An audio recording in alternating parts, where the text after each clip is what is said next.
What's up, everyone? Welcome to the first episode of The Inside Scoop, where you get an inside look at me, your boy Scoops, and my guest. My guest today, my man from Canada, Tango85. He's on Twitch, he's on YouTube, he's on TikTok, he's everywhere. Let's see what's going on in Canada. This conversation was really fun. I had a blast filming this with him. And let's get inside. Scoops and Tango.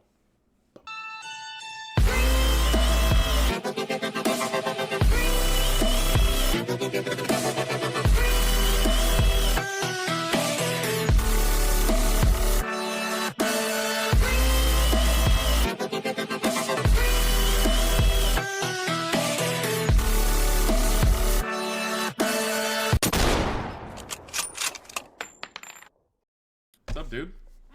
What's up? How's life been? Life is good, man. Busy. So Busy. a little Busy but good. Yeah, for sure. A little intro for everybody tuning in.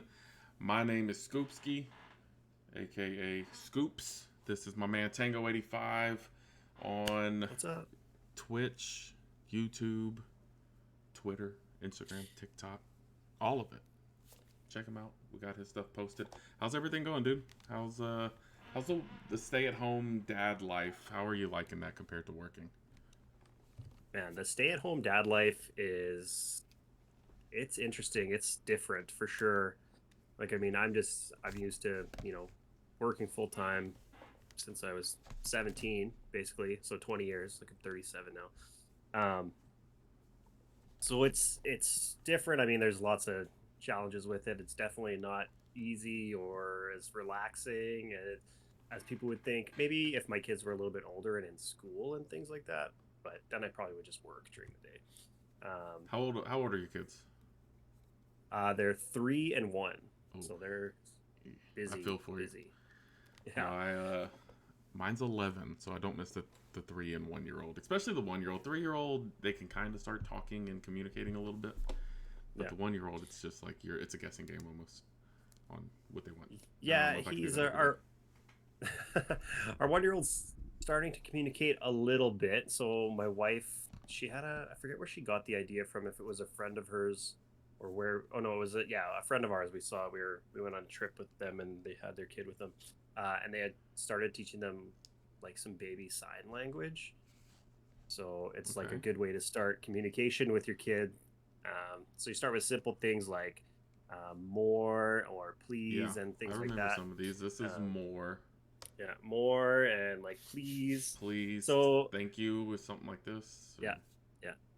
Yeah. So we've been doing that. We did that with Alex, our older one, and then again with Bryant, the second one, and so that helps a lot because that was always my thing, especially with Alex. Like once I could start to communicate with him more verbally, like you said, things just get easier. And like personally, like baby stage is like my least favorite kid stage. I don't want to say it's the worst because it is fun, but it's hard. It's the hardest part of being a parent is that part of it. And then when they get into a teenager age, it starts over again. Yeah, for sure. We'll see how that goes for sure. But yeah, it's I mean, for the most part, they're pretty good boys. It's mostly just like trying to figure out things to do with them, and because it's not just being a stay-at-home dad, it's being a stay-at-home dad in a new place where like much smaller. So I came from the city that I lived in was like about 300,000 people, and now we're in our small town of like 6,000. So it's a lot less. There's a lot less of just things, and that's part of why I'm at home with the kids, is because it's way harder here to find daycare and way more expensive and things like that. So it almost, if I worked and we had to find people to watch our kids, it would basically be a wash with the amount of money that we were paying them. So those who don't know, you're in Canada, and you would have to remind me of the province that you're in. So I live in British Columbia, is the province in this mountain town called Fernie. Ski town, so kind of like, it's like one of the only towns that's like mountains in every direction, so like completely surrounded. Any direction you go, there's mountains, which is pretty cool to like, you go outside and everywhere you look. Because I came from Saskatchewan, which is the prairies, and it's just flat. There's nothing there. It's just farmland. The whole thing, and it's kind of like right in the middle of Canada, more or less.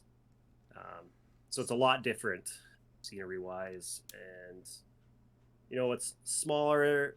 Things are slower, but it's also like pretty touristy where I live now. So it's like still kind of busy, and there's still like good restaurants and stuff because there's lots of tourism sort of revenue that comes through the town. So like when you're, I don't know, maybe I don't understand it being from Texas, but in my head, it's got to snow quite a bit there. So when you're like trying to find things to do with your kids, are you confined to your house a lot of the time because of the snow, or? No, and where I live now, like it snows a lot, but it's kind of actually like warm. Like it's hovers around freezing, so it'll get like a little bit below or like a little bit above, as opposed to like, well, don't get me wrong, there are times where it gets very cold around Christmas time. It was super cold. It was like minus 40, which is about where Oof. Fahrenheit and Celsius are equal. So they kind of come down at a different level, but then they end up the same around minus 40. So super cold. But that didn't last too long. And it snows a lot, but kind of goes away. And also, I mean, a lot of the sort of like city infrastructure and funding and like taxes and stuff goes to like clearing snow. So where I live, like there's snow all around, but the roads are still cleared off all the time and stuff. So it's not, we're not like stuck inside. Um, there's things to do, like little sort of like kid gym and stuff like that we can take Okay. them to, and things at the library and little programs and stuff. So it's finding those things, um, and then just trying to like motivate myself to like physically get them ready and take them out of Yeah. the house. 'Cause sometimes it's easier to just like put on a show and like sit in the basement and hang out with them at our house. I find it So it's funny when you were describing that you said sometimes it's warm, sometimes it's right around freezing. And that is the complete opposite. Warm here is like 70 Fahrenheit. Um, Cold here is like 40. Like today it was 44 and raining, and people are bundled up like there's 4 feet of snow outside. what are we at? I'll check it right now. We are currently 45 degrees, and it's pretty cold 45. out there. So yeah, 45. That'd be like +7. So that's warm. That would be warm for right now. Sorry, give me 1 second. No. My phone will tell me. Yeah, it's -6. So it's actually probably a little bit warmer than that, but like just below freezing. But I mean, that's like what I'm used to. Yeah, I That's guess the y'all kind of are y'all are used to like, it. Like you're going out in that every day. It's nothing to you. It's like yeah, it's a kind of light like it's jacket always kind of weather for y'all. yeah, it's always funny. Like my wife and I we were in LA, I don't know, 5 or 6 years ago, right around New Year's, and it was like 20 degrees out. I don't know what that would have been in Fahrenheit. Around what's 20? If you're Around talking like LA, in I'm that thinking like 60s 80. to 70, Oh, okay. 60s, 70s during the day, and then it would drop off at night and cool off, and it's just kind of funny. Like it's just such a different, like just seeing people. And I was actually the one time I was, or one of the both the times I was in Texas were in December. Um, that was like 10 years ago and 20 years ago, but yeah, a lot different than up here This for sure. this December it was 80 Fahrenheit here. It was Yeah, cold the week of Christmas. It got down to, I think we got as low as 14, but we have a feels like temperature. Basically, the wind chill yeah. was like 4 or 5 degrees at its lowest, which is crazy here. It's my power went out. Is how cold it was. And But then how hot does it get in there in the summer? 2 weeks later, it was 80. And in the summer, if we're talking like end of July, early August, 100, 110 maybe. But then Yeah, you that's got humidity being in Texas, which makes it feel 10 times hotter. Like if you're in Houston, Houston's like 100% humidity all the time.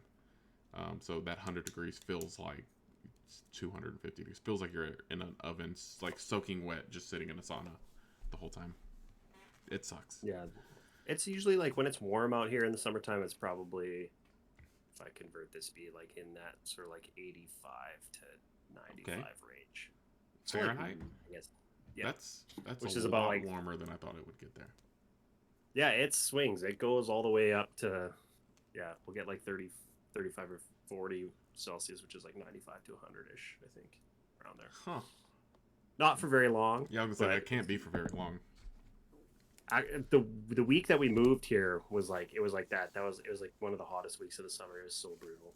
So are y'all further north than y'all originally were before you moved?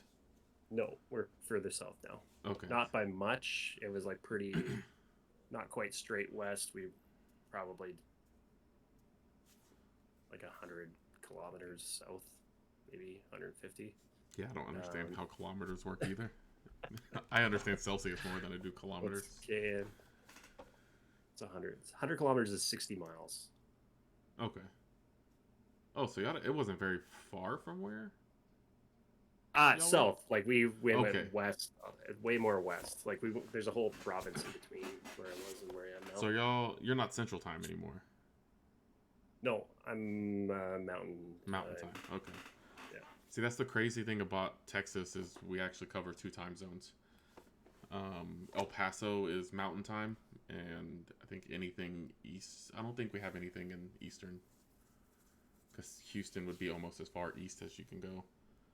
Yeah, that's still Central. So yeah, we cover 2 time zones. Well, I'm actually like, because if you go, I'm not sure how much further west you need to go, because most of our time zones are like province to province. They switch, but where we are is still like if we go a little bit more west into the same province, then it would be Pacific time. But we're still like too close to the border on the eastern side. So same thing in BC, is there's 2 time zones, but not very much of it is mountain time like where we are.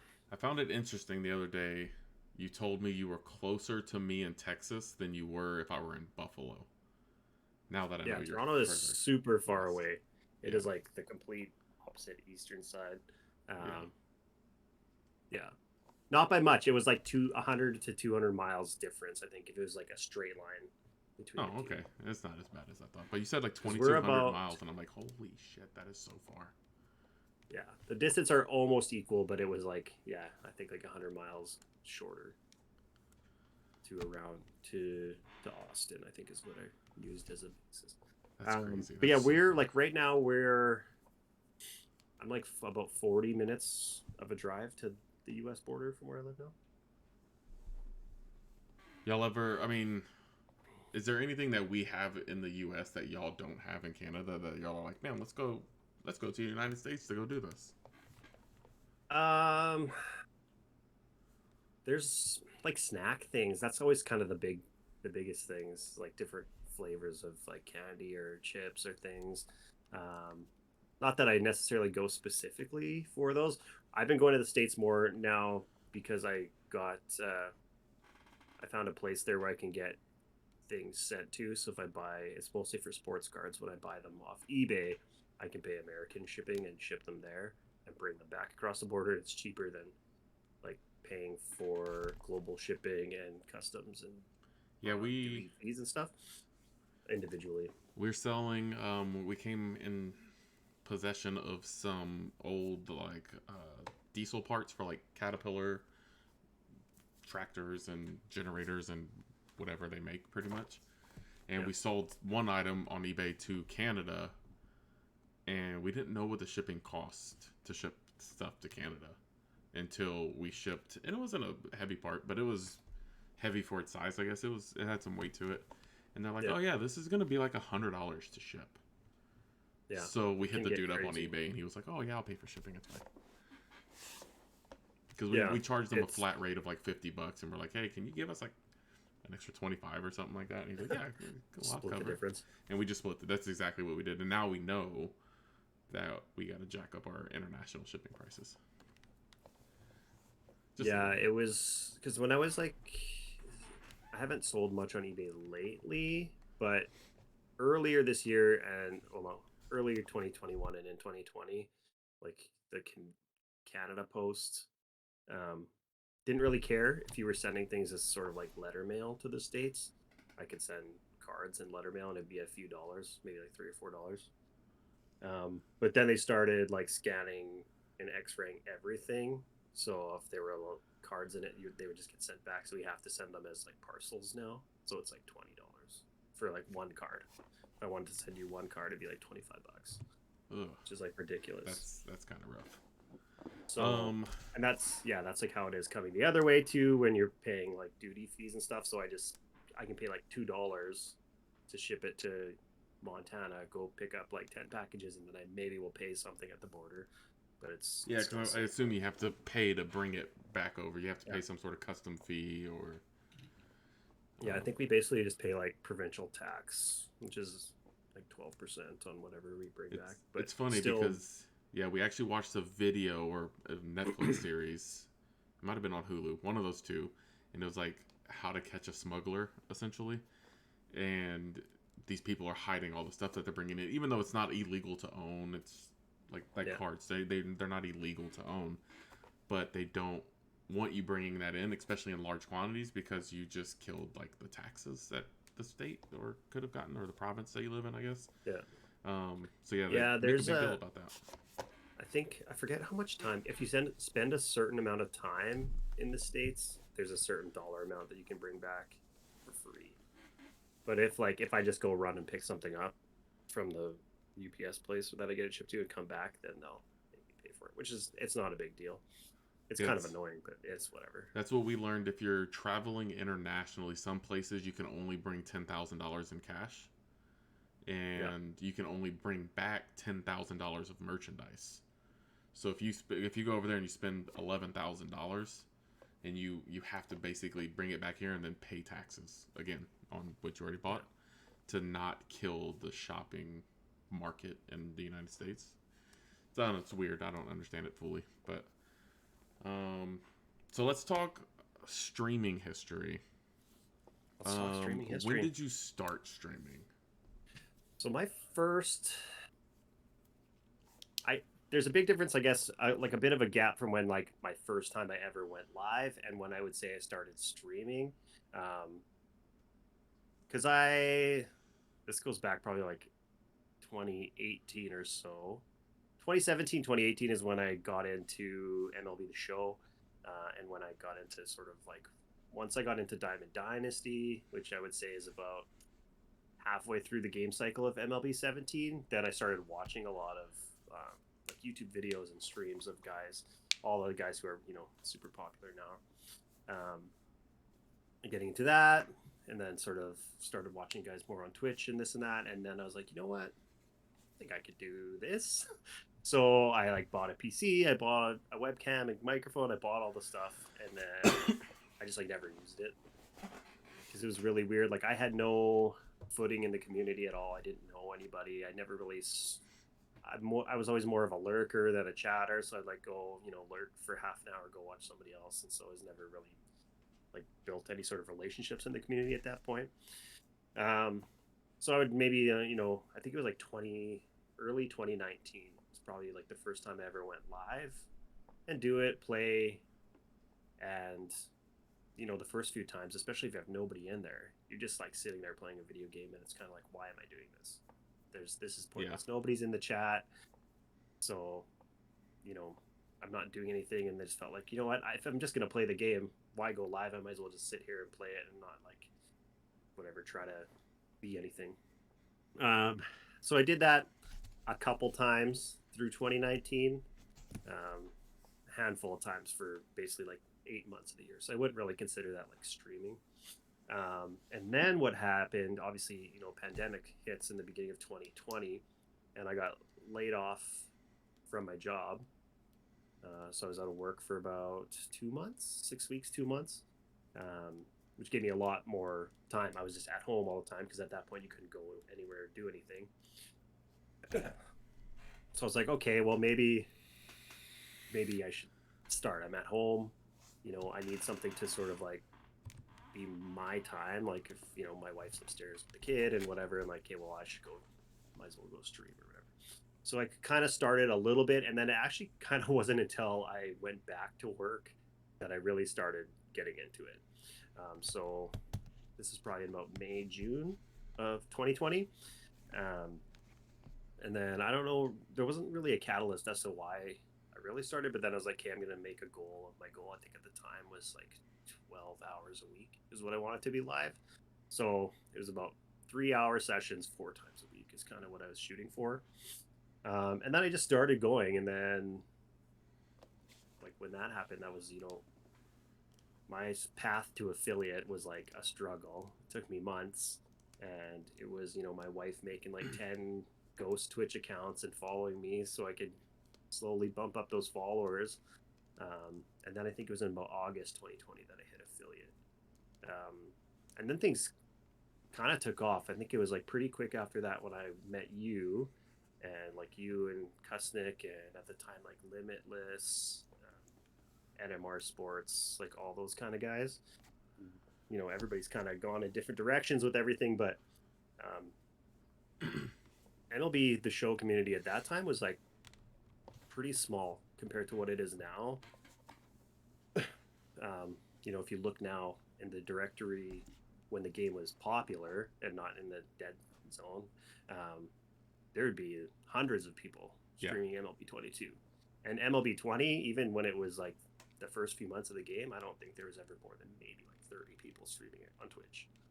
There was never that many. So it was a lot smaller, and then it just kind of blew up in 2021 or end of 2020. It's crazy how the game has blown up streaming wise. Because it's probably going to be my favorite part of this podcast is hearing different people's interpretations of what Twitch has been for them. And because yours is vastly different than mine in so many ways. Because I didn't have a plan. We were literally, me and Momo were driving. We were leaving our apartment to go somewhere. And I had bought my PC, built my PC to edit YouTube videos for my fishing channel. So I'm like, all right, got this going. And then I was starting to get to the point where fishing wasn't fun because it was starting to feel like a job at that point. So just in the car one day, I said, hey, I'm gonna start streaming on Twitch. And she said, okay. So we set it all up, and I just jumped right in, and I was playing games like Fortnite, Call of Duty. I played MLB, but I never played it on stream. And then those are like the two hardest communities to break into in streaming. I still haven't found a way to do it. But Fortnite I played, and Call of Duty. Yeah, just because there's so many people. I mean, you got thousands and thousands of people trying to stream Fortnite at once. There's probably no less than 100,000 viewers for each one, and people only want to watch the big guys, which is cool. I get it. So then I was talking to a buddy of mine, and I was like, hey, I'm gonna play MLB on stream. I used to, when the first time I ever went live, I couldn't tell you when it was, but it was the whole purpose of me going live is my buddy would be at work, and I'd be ripping packs on the new MLB game, and he'd go, hey man, go live. So I would just hit live on the console itself and just go live so he could watch me rip packs while he was at work just to get his fix for the game. And that's how my streaming started. I guess that's when I first started going live. Never had any viewers in there. Just nobody. Just him watching me pull packs. It was a while of no viewers for me. But when I started playing MLB, and not to cut you off, this is another part that's vastly different that I find I feel lucky for it. I started playing MLB, and 7 days later I was an affiliate because I got raided by Truman Nation. And it was like a raid of 68 viewers. And I just stayed long enough to where I stayed live long enough to where my average on my 7th stream was above 3. And there you go. It's like, and I went into his stream the next day, and I was like, hey dude, I just want to let you know I got affiliate because of your raid last night. So I was like, I just want to thank you. I don't know how long it would have taken. Other than that, I'm sure it would have been a struggle. But yeah, I consider myself lucky. Same thing happened to Momo, but Momo had the community behind her already because she was literally... Yeah, Momo was like pretty established in like there was everybody's chat. She's like a mod in like 9 channels right now. Or 8. I think one of them got taken away. That was like with Nick too, because Nick was kind of just in everybody's chats a lot with NMR, and then they did a little bit of a baseball podcast for a while, and then they're like, you should start streaming. And by this point, like, he was in my chat a lot, and you would just see him everywhere. And I think he hit affiliate in like a week. Nick has blown up, and I definitely want to talk more about like other content creators that we support. But Nick he is all over my For You page on TikTok, like all over it. It's like your video, his video, your video, his video. I'm like, God damn, man, these guys are posting. How many videos are y'all posting? It's crazy. So we have a Twitter group chat. There's probably like 8 or 9 of us, and it started basically on January 1st. And we're all gonna just hold each other accountable for posting stuff all the time, and we're gonna go in there and we're gonna like and share each other's stuff as much as we can. Like it's hard to keep up. And Nick's been posting I think like three a day, plus streaming 5 days a week, and then every once in a while he'll drop a YouTube video. My goal for this year has just been to post like just at least one thing is going up basically on my YouTube channel is kind of where my focus is more than anything right now. At least one thing is going up a day, whether it's a short, if I stream, or if I post a full video, just one thing every day. And so far I have, and like some days it's 2, some days I'll stream and post a short or whatever, but I think I counted and it was like 34, 35 things I'd posted in 24 days. But Nick was at like, he told me something he'd posted like 50 plus videos, and that was like 3 days ago. So it's probably like 60 videos in this month alone, and just like shorts and stuff. But because he posts all of his stuff to TikTok, Instagram, and YouTube, and most of my stuff will get on TikTok, not quite everything. Instagram, I don't really post much at all. But see, anything I post on TikTok goes to Instagram.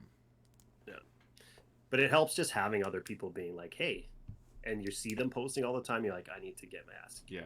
Like, just to keep up, almost like a competition, just competing but supporting each other at the same time. Like having I call it an accountability buddy. Having someone there to like, oh, come on, get your ass up and stream, do something. Have you ever thought about posting your live streams, like recording them and posting them to YouTube? I mean, you stream on YouTube, so I guess it's a little different. Yeah, because like taking my. Does YouTube save VODs? Yeah. Okay, so that's essentially what it would be. So if I streamed on YouTube, my VOD would be what I'm referring to. Yeah, it classifies them as a live video. Like, sometimes I wonder if it would be better for me to just like record it and then post it as a video, as opposed to just post the live stream, because it kind of puts it in a different category on your page. Like, it doesn't just show it under your videos. There's a separate section for lives, and then it's all under there. But yeah, I mean, the biggest reason, like, so I just go live on both anytime I'm live now, just simultaneously. I'm always live on both, to try and get watch time, because that's like going to be the biggest hurdle for me with YouTube. It's going to take a long time. So unless something like super blows up. YouTube versus Twitch. What do you like? What do you don't like about YouTube versus Twitch, or which one has features that you like, stuff like that? For like in general, or as far as like going live specifically? Yeah, just like in general, what does YouTube have that Twitch doesn't have, or vice versa? I think the biggest thing with YouTube is I think it is going to have more longevity. And there's also, like, I think a little bit more of an ability to sort of branch out a little bit more. Like, if you get a big enough sort of fan base, I think on YouTube, you can sort of branch out and do a little bit more. Like, lots of the guys you look at, like Fuzzy or Giraffe Neck Mark, they started like kind of small with MLB The Show, and now they're 400,000, 500,000 subscribers doing just baseball content. Whereas I feel like on Twitch, you like, unless you're known really for like variety streaming, it's really hard to switch much. Yeah, everybody kind of knows you for one thing, and then you switch, and then you sort of like lose a bunch of people, but you'll gain new ones. But then if you want to like switch again, it kind of, I feel like it's a little bit more difficult. And I think I've just built a little bit more for YouTube. Like Twitch, like I get like physically tired after about 2 hours of being live, so it's hard for me like push, like when like you were going live for like 10 hours a day, it seemed almost every day almost, yeah, last year. And I'm like, I don't know how this guy does it. Even like Nick right now, when you're live for like 4 hours 6 times a week. I'm like, and I like it's different because he has a whole different life outside of content than I do. um, so it's all, everything plays a factor into it. But yeah, I mean, when I can, because it's right now, basically a lot of the time that I spend like editing videos and things like that is usually when everybody's asleep in my house. So I'll like come downstairs at like 10 or 11 at night and be up till 1 in the morning editing a video. Whereas like if I'm live at that time, I'd like there's not really that many people watching MLB The Show, or if they are, they're watching like specific people. Like there's sort of like the good zones for everybody to be streaming, and then there's the like you have your like really early in the morning or really late at night. There's like basically there's like a handful of guys that have those covered, and it's really gonna be hard to sort of take any of that viewership away. Yeah, I noticed one, COVID made a big difference. Like when COVID was a thing and a lot of people weren't working, it was extremely easy to get viewers. Especially playing MLB, it was such a tight-knit community that we all kind of knew each other. Like, oh, go check out this person, go check. And then we were all kind of sending viewers each other's way. And then everybody started going back to work, and it's just like, where'd everybody go? So every now and then, some of the OGs in the stream will pop in and give us like a little shout out, throw some bits or a it's sub or something. Completely changed. Like it's kind of crazy to think back to 2020 and just like where the community is, kind of who's been rising, and like the amount of people that are just sort of like gone. Yeah, some people that I didn't think were gone, and one of them being someone I would really like to have on the chat. So if you end up watching this, Limitless, I would love to have you on the podcast. I will reach out to you. He was one of my favorite streamers, and I was for sure this dude was going to be a partner. Yeah, this dude he would have been probably, I would like within months of like when he stopped. Yeah. Like quickly he was on the rise very quickly. He was a guy that I only met him from just randomly rating him. I was like, I think at the time he had like 17 followers or something like that. Wow. It was less than 50. It was small, but that's kind of like what helped me a lot in the beginning, and what helps everybody is, especially when you don't have any sort of footing in the community, is just like somebody decides to raid you, and then all these other people start watching you. Whether it's even like 5 people, a 5-person raid can make a huge difference. 1 person out of 5 or 1 person out of 10 decides to, stick around and watch and come back the next time. You never know. But I rated him with maybe like 10 people. I don't even know if it was that many. And then just hung out in his stream for a bit. And then I think like later that night or the next stream he got raided by Ben Verlander. Okay, that's a big one. And then he was an affiliate like 2 days later. Like it was just kind of, and then he just went like skyrocketed. Yeah, he was one of the most entertaining.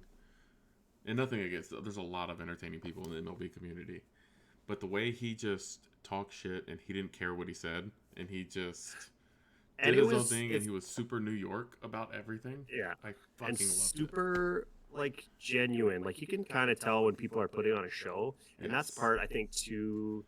That's part that I feel like I struggle with a lot, is that I need to like really try and force myself to like be louder and be more animated at times, because I know like it's a pretty young audience on the internet for most gaming stuff, and that's like what they're all into.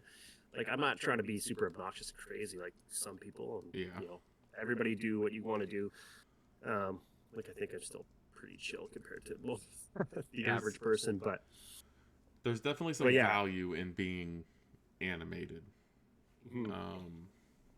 But I don't know, man. It's just, I don't know if I'm getting too old. You said you're 37. I'll be 34 this year. Yeah. And it's, I don't know. Like I don't want to say I don't have the energy to do it, but I burned myself out on streaming. So you had mentioned that I was streaming 10 hours a day, and it was pretty close to that. Like every day. During COVID, I was streaming 7 days a week, at least 6 hours a stream. Like if I didn't stream for 6 hours, I was upset with myself after that stream. Yeah. And then I've probably only had like maybe 10 streams that were like 5 hours or more. Well, MLB 21 came out, and I took a week off of work. I was like, this is it. I'm gonna play this game. I spent so much money on this game. Every whenever I was awake, you were live. Like if Yeah. I was awake, I could go on Twitch and I knew you would be live. Me and Kuznick did 3 or 4 12-hour streams in a row. And I think one of them, and then a 24-hour stream. I think I did a 24-hour stream like 2 days before I had to go back to work. And that was like me at my streaming peak. That was the most viewers I've ever had. That was the most like engagement in chat. And it was just fun. And COVID shortly after that, so beginning of 22, really MLB 22. I took 6 months off in 22 to just take a break from streaming because that just burned me out. Like I was kind of over it at that point. Like I was like, yeah, like me and Momo weren't really clicking. Like we weren't, like something fell off, and I was like, look, I just need to step away and spend time with my family and just kind of do my own thing and chill. I was still playing the game. I was still sitting on the couch. I'd hook the PlayStation up in there, and I would just chill on the couch and just enjoyed playing video games and just hanging out and not feeling like I had to like be somebody, I guess.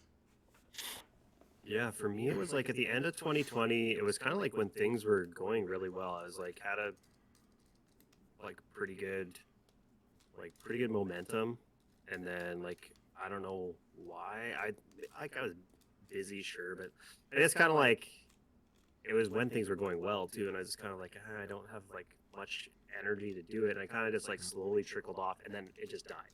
My momentum was just dead. You can't take it like you can't take a week off of Twitch without taking a big hit when people are used to you being there like 3-4 times a week because they'll go find somebody else to watch. And then I like was kind of how I am now, like sprinkling in a bit here and there. And then I stopped too. There was like I was live maybe like 2 or 3 times for like almost a year. Like it was a long time that I wasn't really live. Until like recently before we moved. And then now, as far as like being live, my goal is like once a week at least. So if I can get more than one stream in a week, it's good. Because obviously my main focus with content is more YouTube, and it's mostly because of just everything else that I have going on. Like when I have an hour to 2 hours maybe in the middle of the day where my kids have like nap/quiet time, and that's sort of like my time to do stuff. But usually that's just like my relaxing time. It's not, and I also like I go live for an hour in the middle of the day on a Wednesday. Is that really gonna do much? Probably not. Like, so I try to carve out, like I have my Wing Wednesdays and like maybe one other stream or something like that now. And things have been picking up a little bit, especially just with doing stuff for other people, like editing videos for Nick and some other people, or I've done some work like that. So I'm still like involved with a lot of people, whether I'm personally live or not. I still like interact with you all the time, or like show Noob and guys like that on like Twitter or whatever and stuff. So is Noob streaming on YouTube now? No, he hasn't streamed in like 4 months. Okay, He's I'm making just not missing YouTube content. He's been doing a lot of franchise stuff lately on YouTube, but he's really busy too with his. He's like he does something with the hospital. I think. Yeah, he's like an ER nurse or some super intense job that you gotta be focused for. Mm-hmm. So we've kind of touched base a little bit on it here and there, but one of the hardest things and the reason I had to take a 6-month break was just to find a stream life balance. And I think I'm I stream Thursday, Friday, Saturday, and Sunday for at least 4 hours. Thursday, Friday, I'm basically streaming until I get tired, and then I get off like 10 o'clock because I got to be up for work on Sunday. What advice can you give anybody who's streaming that has to try to balance streaming versus family life and all that? Because I know some people I've seen struggle really hard with balancing the two. What is your advice to those people? Yeah. I would say if it's a struggle between sort of like family and relationship and streaming, the biggest, it's not really advice, I guess, but the biggest thing that helps me is having a partner who's like very supportive of me doing this stuff. That's a big part of it. yeah, so like she's very encouraging. She'll take time out once a week, once every 2 weeks, and she'll ask me like, hey, what do you need? Like, what do you want to get done? What do you need me to do and stuff like that? Which is huge. She's always been a huge supporter. So she'll, even when I've been live lately, she'll post on her like Facebook story, tell her friends like, hey, Steven's live, like go check him out, to help me get some more people. But it's really, I would just say, like everything's going to be different. Like if you can, I would say if you have the time, this kind of depends on kids and stuff too, but like plan it out and then have your partner, like, again, kind of hold you accountable. Like, hey, even like write a schedule week to week or something like that, where it's like, hey, I want to go live, for X amount of hours. Like, what's the best time for me to do this? And then just, really having that support is huge. And it's all just like finding your priority balance, I guess, like what's going to be the best for you personally. Because, like, sure, there's times when I would maybe, I would like to be able to do more content, but I'm never going to like sacrifice family time and my relationships with my wife and kids to, spend more time on the internet. I think cool, right? Like, I think that's a good point to make. It's balancing home life and stream life. It shouldn't really be an option. I mean, family always comes first. However, if you are trying to make it as a content creator and you're a younger kid and you may be newly married or something like that, it can be hard to balance the two. And I think for me, my advice would be just to have, like you said, a stream schedule. When is the best time that I can do this and still have optimal time to take care of my family and hang out and, form a relationship with the people that you love and that are ultimately your biggest supporters. So I think that's good advice. I like it. Yeah. And I guess like, as far as, especially with the YouTube stuff right now, I'm really trying to focus as much as I can on like the quality of my content over just like, and I have been like kind of spamming stuff out there just to like still need to get views and eyeballs on things, but well, it's sort of a little bit of both ways, because I've seen lots of like really big content creators, not just MLB guys, but talk about like, what, don't spend too much time necessarily thinking about what your videos are going to be, especially in the very beginning. Just get things on the internet. Like, everything's going to be kind of not very good for a long time, but the more you do it, the better you're going to get at it. So yeah, I think we talked about that not too long ago. Just getting content out there. If it's going to be terrible content, but and I'm excited to see kind of where this podcast goes, because this is our first episode. I'm going to look back, maybe end of this year, and have hopefully 100 episodes by the end of the year, and kind of look at it and say, oh, look how shitty this was 12 months ago. And now look at it where it looks like someone knows what they're doing. Yeah. So, I mean, I'm not going to be like a Joe Rogan or anything. I'm not going to have the best podcast in the world, but it's going to be a good one. Joe Rogan's a pretty high bar. Joe, yeah, are you a podcast guy? Do you listen to podcasts? Yes, yeah, I would. Yeah. What top 5 or top 3 podcasts that you would recommend people listen to? That I would recommend people listen to. Oh man, one I really like is Talk is Jericho. I don't listen to it quite as much lately as I used to. That's for people who don't know, wrestling superstar Chris Jericho's podcast, but he talks to like everybody, because he also has his band and stuff. So he talks to musicians, actors, wrestlers, comedians, like anybody. I used to listen to Joe Rogan a lot. I don't as much anymore. Not really for any particular reason. The ones I listen to mostly actually are, they're all like NBA guys, former players, podcasts. So there's one with Matt Barnes and Steven Jackson called All the Smoke. And I'd say like most of their guests are either current or former NBA players, but then there's also, they'll mix in like musicians and different people. They had Will Smith on recently. So I really like that one. And what else lately? And then I kind of just listen to it'll switch a lot. Like lately, I've been listening to a lot of Drink Champs. So I don't know if you know what Drink Champs is, but it's supposed to be this rapper Nori, and they're like his episodes are like 3.5 hours long. Yeah, And they're that's all Rogan just, now like, is yeah, 4-hour episodes. other rappers and actors and stuff. But it's all, I just like those are kind of the things that I'm into. Like I like sports. There's not really any good baseball podcasts that I found yet, so I'm not really into that.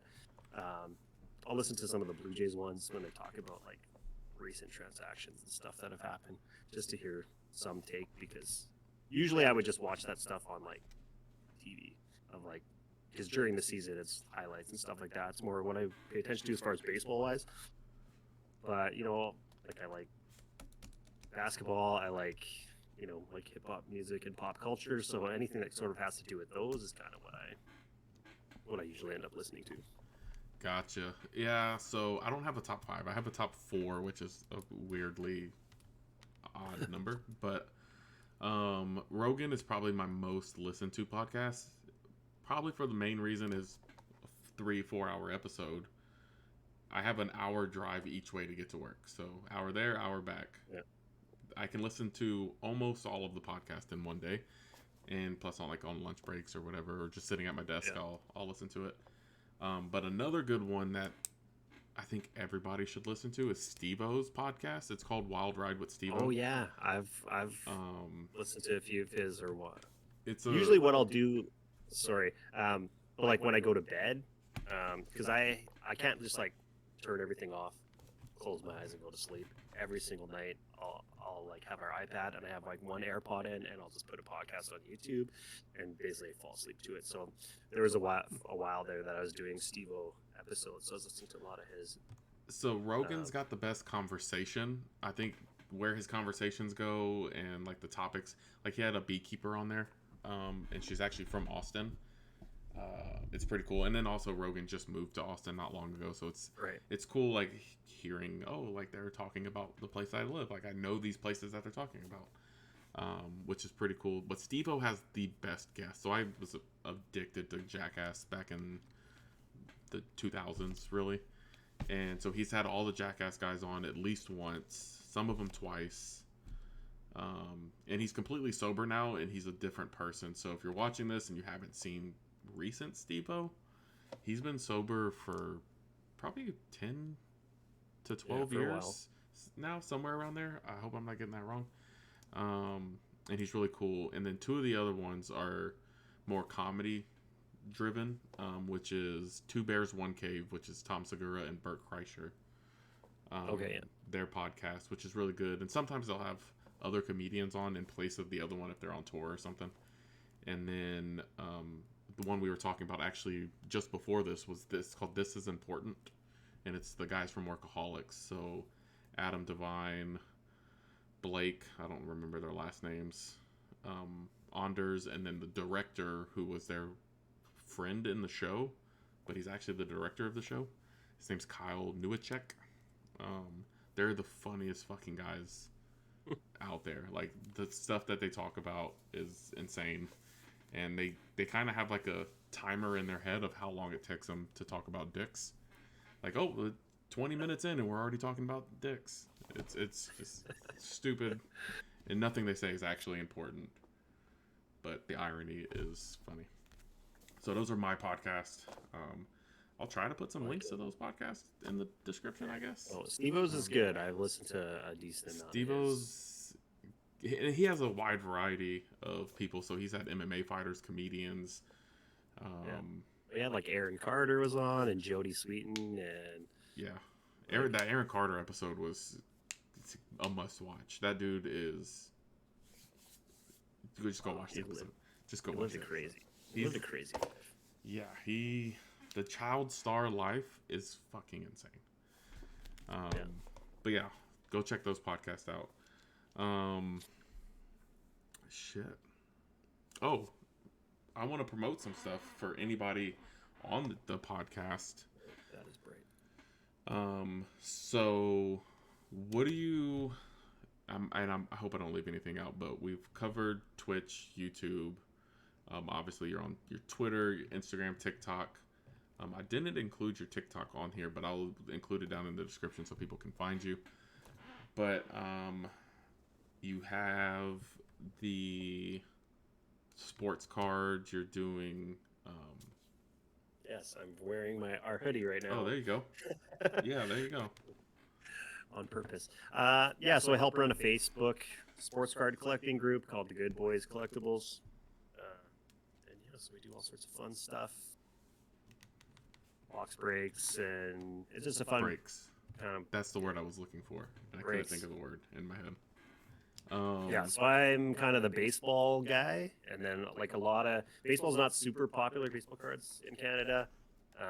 People basically look for Blue Jays cards, and that's kind of it. So if I'm ever trying to sell stuff that's not a Blue Jays card, it's generally to the States, unless they're like really popular players and stuff like that. But just in general, it's obviously mostly Jays fans up here, and basketball cards are super popular. I mean, basketball and football are crazy everywhere in North America, but way more in Canada than baseball. I feel like you still find a good amount of baseball card collectors in the States. But yeah, so we've been doing that for, I think in February it'll be 2 years, and it's not quite as crazy. It was kind of another thing like streaming and stuff where there's a big boom during COVID. Obviously, everyone's at home. Nobody has anywhere to go to spend their money, so people started buying cards, and it got really ridiculous, like to the point where, I think even like for you too, like you couldn't go anywhere and find any. You couldn't go buy cards at Walmart and stuff anymore. They were just gone. It was all impossible. The shelves were empty. Every shelf was empty. Stores had limits, like one thing per person. So you could buy. Like getting in fights and. Oh yeah, we had people one time at Walmart. I went, and the way our WalMarts are set up is they used to have the cards backed by like the action figures and the toys. All the cards would be in that section. They had Pokemon cards and all kinds of stuff. And then they moved them up to the very front, so it's like you got self checkout, and then right in the aisle behind self checkout is where they put all the cards now. And you would have a line of people, 20, 30, 40 people lined up, and we're like, wow, these checkout lines are crazy. And they're like, oh no, that's not the checkout line. That's the line of people waiting for us to stock our cards, so that the shelves will be empty before that line finishes. Yeah, and it got crazy like insane. That up here too. Like one of the guys who helps run the group, he like somehow made friends or got to know when the people were coming, the distributors for Walmart and stuff.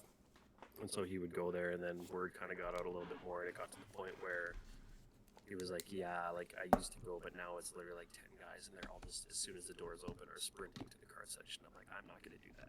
Yeah, I was that person. I have a buddy. He doesn't work there anymore, but he used to work at the Walmart like right across the highway from us. And he was a manager of like the auto section, like the tire shop and everything. And I had him. I was like, hey, when do y'all stock like your cards? He's like, I don't know. I was like, well, go find out. And he goes, why? And I was like, I'll give you $20 if you tell me what days they're going to stock them. And he did. It was Tuesdays and Thursdays. Sometimes Tuesdays was a miss. They didn't get them in. So it's usually not the Walmart people that do it. It's the companies that bring the cards. They have their routes or whatever that they come. But it was I never got that crazy. I never got that. Like and that was a lot for basketball stuff. You could still kind of get baseball stuff for a while, and then it kind of disappeared. I used to line up and do the stuff for shoes. Like that was my thing when I was younger, and I'd go sleep overnight in my car to get a pair of shoes and stuff like that. And I did that a few times, and I was like, no, I'm too old to be doing this kind of stuff. So so things are still going. It's a lot slower than it was a couple of years ago. I still run the odd baseball break, and there's still actually I think the other guy has a football one that he's doing right now, and slowly growing. We just hit like 5. We're like we've been hovering around 500 members for like the last few months. It seems we get like 498, and then we go like to 494, and then like it just kind of keeps going. What's the demographic? Is it more like Canadians I know it's like a lot of your buddies, so I Yeah, assume. so generally, I would say like 85% of our group is Canadians, and probably like half of them all live in one province and like in that city where it started. Because it kind of started with like a lot of buddies, and then branch out to whoever, and then like obviously people I met through MLB The Show. I'm like, Yeah. hey, well, you guys like check this out if you're into it. It's kind of difficult now. Because sending stuff to the States, it's kind of annoying because we have to charge people more. It's usually have to it costs more to ship, plus money, like transferring money between U.S. and Canada is annoying. Because in Canada, we can just like send each other money from our bank accounts through email, basically like e-transfer. We just like Okay. so it's just like every payment is just like what's your email address, and then you just go into my bank account, I send it to their email address, and then like they don't even have to accept it or anything. Like you can just set up auto deposit, so it just goes into their bank account. Like So, and that's with different banks. Like y'all could have two different banks. That's crazy. So you don't need like Venmo or nope. Cash App or anything like that. All run through our banking, through our banking apps. Canada's actually like pretty progressive as far as like payment things and electronic banking and things. Like I know we've been using like the chip cards and our credit cards for like years, and like also go to the States and have to like sign things with it when I use a credit card. Like you don't do that anywhere in Canada. You never sign it for a credit card. Yeah. Yeah, I've had a sign like I bought something. I guess I like swiped the wrong card or something. It was like $2, and I swiped my card or did the chip, and they're like, I was like, all right, man, have a good one. He's like, wait, sign this. I'm like, it's fucking $2. Yeah, Like, why it's all chip and pin, or even just like the tap. I don't want to say we're just getting the tap. I have 2 cards in my wallet that have the actual tap, which is my actual credit card, not my bank like debit card or anything, and then my PayPal credit card. I can tap that one, but that's still like, it's crazy to see like someone use like their Apple Watch to do Apple Pay.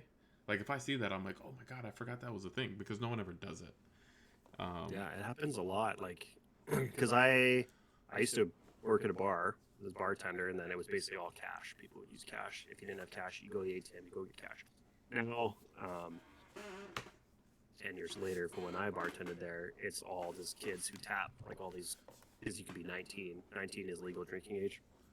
Saskatchewan, so like 19-year-old kids, and they're just like tapping one drink at a time, and it's like, that seems ridiculous to me. Like, bring some cash, but but that's just the way it is now. It's either with their smartwatch or with their cards or whatever, the phone. Like I pay on my phone. Well, not a lot anymore because I live in a smaller place now, but I would just go Yeah, we don't see that a whole lot here, which is just, it's cool to see like different. Yeah, Canada's always obviously been a little different than us. Yeah. But one thing I definitely am curious to, you've played MLB The Show 22 a lot more than I have this year. What do you think of the game? I know a lot of people on Twitter give this game a very, very bad rep. I didn't think it was that bad of a game. I actually enjoy playing it. I just can't stay into it like that as much. What did you think? What did I think? I honestly, I didn't think it was that bad. Like compared to what I see people saying, I would say what I think is not that it's not perfect by any means. I also I don't play the game competitively. I don't try to make World Series and ranked seasons. I don't try to go 12-0 in PR. But I also think that's a different problem with this game now. But you're gonna get screwed over with RNG and bugs and things like that. But I don't think it's been that much more than any other version of MLB The Show I've ever played. There's always been like something that doesn't play right, something that'll mess up. It's always something. There's always something in any game. It's not just MLB. Not just. And MLB. all I see on Twitter and like TikTok is people just shitting on this game all the time. Heavy on TikTok. It's just like, And I'm like, maybe like it's new people to the game because the game, I don't know, was this year or last year the first game that was available on Xbox? I think it was last year's, right? 21, yeah. 21 is Xbox, and then 22 is Switch. And I've never seen anybody once play it on the Switch. I've never played against somebody online that was playing on the Switch. It is horrendous. I played the beta on the Switch. If you're doing like moments, it's fine. If you're ever trying to play online, no. Yeah. Honestly, I would rather play. So what I was doing when I would grind this game hard, and I haven't done this in a while, but I would go play it on remote play on my iPad. So I just like Bluetooth a controller to the iPad, and then you can play remote play. And as long as like the Wi-Fi in your house is pretty good, like it plays not bad. You can play against the CPU fine, and like you can kind of play it online. I lose way more playing it on there. Yeah, say the timing's got to be different. The timing's kind of it's kind of screwed. You basically just like try to get his fastball and hope you're right. But I found that better than playing on the Switch online. The Switch is terrible. I played the beta, and again, it was the beta, but it looked like I was playing on a Nintendo 64. Like, oh, it's awful. It looks bad. Terrible. Yeah, I've played like maybe 5 Switch players online this year, and I lost to one like not even that long ago, maybe like a couple weeks ago, and I was pretty upset with myself because I'm like, how did they even hit anything? Hopefully, I'm like, how do you even hit it? Hopefully, they find a way to make it good because I wouldn't mind having a Switch and just like grinding it here, while streaming, and then like, all right, I'm gonna go to bed, or hey, we're going out of town, and I don't want to have to pack up the whole PlayStation, but I still kind of want to do that or rip packs. But I rip packs from my phone like crazy. I'll just sit there and I'll just buy a bunch of packs, and me and my buddy will sit there with our phones right next to each other, and we're just like, oh, look what I pulled. Oh, look what I pulled. The app is so good. It's so good that they finally made an app. Yeah. Which we sort of didn't get back to your. Wow. No, well, 20. Was it even in 20? I think 20. Maybe midway. It wasn't at the start of 20. Yeah. Yeah, to get back to your question, I think like there's a couple things I think that play a factor into like what it seems like this game is. One is I think a lot, especially like a lot of bigger, not even always bigger creators, but a lot of us have been playing this game nonstop for like 5 years. Yeah. And with the rise of Twitch in 2020, everybody started just playing it more and like almost taking it too seriously. Like I check myself pretty regularly, and then like this is I'm just playing a video game. Yeah. I don't like, and I get it. Like lots of these guys make a really, really good living off of this, and it's hard, frustrating, whatever. But I think a lot of like some of it is burnout. Like if you play the same only one game basically for 4 years straight. Yeah, I don't think it really matters how good the game is. You're just like, at a certain point, you're not going to want to play it. Yeah, you need something different. And then I think a lot of it, too, is just like everybody sort of just reacts the way they see other people react.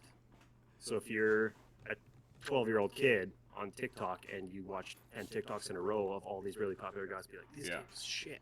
This game is shit. Then you're like, oh, this game is shit. Right? Yeah. Like, that's just human beings, right? So personally, I don't think it was too bad. There are definitely things that I would think could make it better. Okay, on that I wouldn't say any. MLB 23. What do you want to see? Oh, MLB 23. What Let's do start I want with to see? Let's start with cover athlete.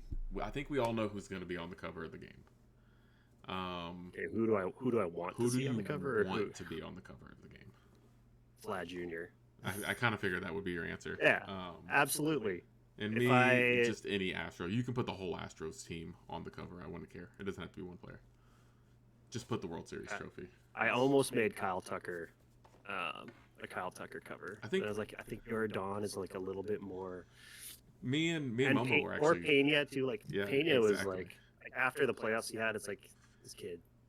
That whole storyline with Correa leaving and then him just like stepping in, becoming World Series MVP is like amazing. Yeah, I love it for you guys. Me and Momo were just talking about it, and Momo, by no stretch of the imagination, is a sports fan. She doesn't like sports. Like, we don't really watch sports too much, unless it's the Astros. she's a huge Jeremy Pena fan. Really just because like he's such a sweet kid, and he's just like on the right path. That has nothing to do with his skill in the game. But like the first time we ever saw him was when he hit the home run while the broadcasters were interviewing his parents in the stands. That was his first home run. His first wasn't career it? home run was hit while his parents were being interviewed, which is the coolest story. We've kind of loved him ever since. I think Jeremy Pena, if any Astro was going to be on the cover, it should be Jeremy Pena. I mean, ALCS MVP, World Series MVP. He deserves it. But a couple months later, he walked off the Blue Jays. Yeah. I think he walked off a few people this year. So, I think we all know that it's going to be Julio. Julio Rodriguez. It's not J-Rod, like, it has to be. It's the perfect guy to put on the cover. Like, and if AL not, Rookie of the Year. I mean, he's got to be on the cover, right? And he's hotter than ever. Like, if even in like the sports card world, like J-Rod rookie cards are crazy right now. Another person, not based on this year's performance, that I wouldn't mind seeing, and I think one of your TikToks pointed it out, or maybe it's something you posted on Twitter, but Mike Trout has never been on the cover of MLB The Show. Yeah, so I posted that, and then I found out that apparently he has some deal signed with this mobile game called 9 Innings. So I think it's like a conflict. Like, he can't be on the cover of MLB The Show because he's like their cover guy permanently. So I'm sure they just so it's not like a contract. They have him forever. Well, I don't know. Like, every year that they've had it, I'm pretty sure he's been the guy. So I think he has like a... Makes sense. Because that's why I'm like, how has Mike Trout never been on the cover of this game? Like, this makes no sense. But yeah, I guess I got like 5 guys on Twitter that were like, no, he has this deal. I was like, okay, well. Yeah, I guess that makes sense. You got to figure it out. I hate that he's on the cover of a game that I've never heard of. And again, it's a mobile game, but I've heard of like Tap Sports or whatever it is. But he's not. Oh yeah, that tap baseball. I used to play it a lot. It's fun. It's like a little mini Diamond Dynasty on your phone. But feature wise for 23, what do you want to see? Oh man, improvements, takeaways, additions. I think, one thing that I'm a big advocate for is I think they should get rid of the World Series and PR programs and go back to how it was, where the only way to get those cards is to actually do it, or to like spend the stubs you got to spend to get those cards, which is usually like basically 800,000 to a million stubs, like maxing out. Yeah, I just think it just ruins the value of those cards, or it just is easier for them to give like, not shitty cards, but like not the best cards, and not that they always have to be the absolute best, but like not super top tier cards. Like some of the World Series and BR rewards, like they're usually good this year, but it was kind of like, I mean, when you're making these good cards so easy to obtain, you're kind of ruining the market for, like, this is the lowest I've ever seen Mike Trout's live series card. Yeah. You can get them for like 10,000. It's a quick sell. I've never seen Mike Trout be a quick sell card. No, I don't think, like, last year he got pretty cheap at the end, but up to even like 20, I don't think you ever saw him below 100,000 stubs, which is like all through 17, 18, 19, he was like hundreds of thousands you would have to pay the whole year if you wanted him. And then in 20 was when they started giving you those 90 plus live series packs throughout I think it's the XP reward path and stuff. So eventually you kind of just got him for free. But yeah, I remember like trying to complete the collections in like 17 and 18. Like it took a long time, or I was just spending money. Yeah.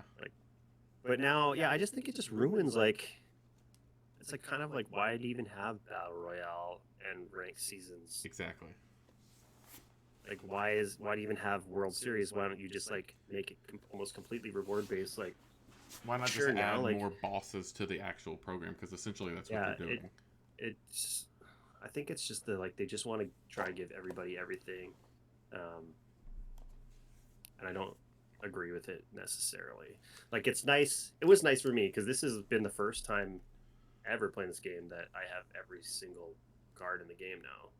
Okay, that's impressive. I've never done that before, but it was just like if you play the game enough, they give you so many free stubs now, and there's like so many ways to earn stubs, um, where like you could do it pretty easily. Well, I mean, you have to play a lot. Like it's time consuming. Yeah, you still have to play. I played this game a lot. Like for somebody who just casually plays or like once a week you fire it up, you're not going to do it. But and I don't play the market at all. I'm not that guy. I did that. I tried to be that person. Before. It's hard. But I guess that's sort of like one thing I think they should do is I think they should go back because I have no desire to ever try and go 12-0 if I can get that card for free by playing for like an hour and a half, not an hour and a half, maybe like 4 hours. Yeah. Like the day the BR program comes out, if you grind it for like 4 to 7 hours over a couple days, you're gonna have that card, or your choice of one of the two. Much to the point easier than going 12-0. Way easier. Yeah. And like, I was 11-0. I've been 11-0 in BR one time ever, and it was like the most stressful game of my life, and I lost. I actually lost 2 in a row to go 11-2, which is brutal. But it was like kind of fun and obviously super exciting, and I was like proud of myself to even getting to that point. Whereas now it's like I'll go on a 5 or 6-0 run and quit because I've like completed these missions and I want to use a different card. Where it's like I have no incentive to even try and get the 9-win diamond card, like because again those aren't worth anything because you just get diamonds like all the time now. Yeah, free, like for nothing. Yeah, for nothing. So I think they went too crazy with content. I think they've gotten so far. Like, you know, did you play 18 with Immortals? I did. That was the first time. Like, that was the first MLB I played. Yeah, so like 18 was kind of the extreme the other way, where like they showed off all these cards right in the beginning of the game, and then it wasn't for like 4 months that you could get any of them, and it took forever to get on them. So it was like, what is this? This is. And then 1920 XP reward path was good, and they kind of like started adding more, making things a little bit easier. And then last year and this year, it has been beyond easy to obtain basically any card you want to. Sorry, I just lost my train of thought for a second. But oh no, what I think is they just give you too much too fast, and I think like that's part of what people are complaining about now, is that basically at the beginning of December basically is like the last new card we got. Yeah, and then no new content. December, January, for like it's gonna be like 4 months of not even one single new card. And it would be cool if they dropped like a secret like cheater card, just not announced, nothing. They just drop it like into February. Yeah. And that would be crazy. That would be pretty cool. Well, that's kind of like they usually, when they announce the cover, you get like a free version of that person who's going to be in the cover. Like last year, you got that 99 Finest Otani at the end of the year. So there might still be we don't even know when we're finding out, right? They don't have no announcements at all. Nothing yet. Yeah, I mean, I think they could have just like spread it out a little bit longer, because I also feel like there's more diamonds and in the game than ever, like, and especially like 99 overalls, like there's more than ever. Like you go back to MLB The Show 18, there was less than 20 I think in total with all the Immortals. Now there's like 300. Like there's so many, maybe not 300, but there's a lot. And with the Retro Finest, you can basically give anyone a 99 card. You can just BS your way into whatever you want, right? Yeah. There's all these different ways. Second half, postseason. Somebody has one good game, you give them a top snow 99. Like you can give any player in the game a 99. But yeah, I think they kind of got in this mindset of like everybody wants everything. We need to be dropping like all this stuff all the time. Because if you look at some of those big content drops, you're getting like 75 cards in one day. Like, and I'm like, that's crazy and awesome, and it's exciting, but you don't need to like top it every time you drop content. Like it seemed like that's what they were trying to do this year, is like every new content drop, we're giving you more diamonds, we're giving you more, and then all of a sudden it's just done. Yeah. Like spread that out over another 20% of time, and like maybe people are a little bit happier. Like I think there's a balance somewhere in them they could find. As far as like specific features, actually, sorry, I'm gonna backtrack a second. This is my biggest peeve with the game, and there's probably people that if you like this part of the game, that's fine, and you can not like me for saying this, but I think Stadium Creator was the biggest waste of time. And I know you Okay. like to like you Okay. because here's my point of it. I think it's a cool feature to have, and I understand that lots of people like it. You can do lots of stuff with it, but I think for the amount of like programming, like coding, and the amount of money they would have had to like pay people to put into this and time, I think if you take all of that time and money and put it into other parts of the game, like everything that everybody else complains about, and you don't have Stadium Creator, like I think that's a Exactly. good trade off to make, in my opinion. Like, so I think because that was like hyped up, everybody's so excited, but if the rest of the game doesn't play, like it's never going to be perfect, but isn't better, then it's kind of like, oh. And I've gone into it for maybe 20 minutes in total.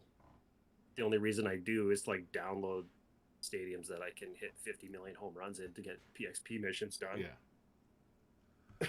And I think like most people, they'll like spend a day or two, they'll make a stadium, and then it's kind of just like, eh, I made like 2 stadiums this year, and I played in them for maybe that day that I made it, and I never played. And I made some pretty cool stadiums. I had a yeah, pirate ship in that right field of one yeah, of my like it's stadiums. like lots of cool things you can do, but it's like that's almost like to me is almost like a problem with it. Like the cooler and better it is just like the more you're taking away from other aspects of the game. Like Yeah. the worse franchise is going to be, the worse road to the show is. And I don't really play those modes, but I think a lot more people do and then create stadiums. Like I feel like it's a really small amount of people that, and the fact that like you can't even use them on every single platform that you're playing the game on also doesn't make sense. Like if you have a PS4 still and you're playing it, you can't use them anyway. So it's like, Exactly. what's the point? I've seen some I don't pretty know. ridiculous creative stadiums too.